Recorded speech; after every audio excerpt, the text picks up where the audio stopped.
Asan na? Buti sila hindi sila binabaha, no? Asan na yung pangharang sa baha? Wala na.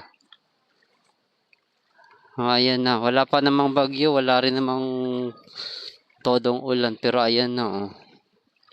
Baha na. Papasokin yung bahay. Ayan na. Kawawa, no? Konting ulan pa lang yan.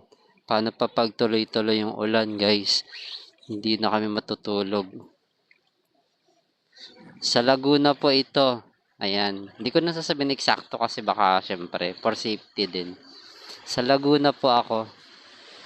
Kala ko dyan lang sa Manila. Hanggang dito Laguna ha. Oh.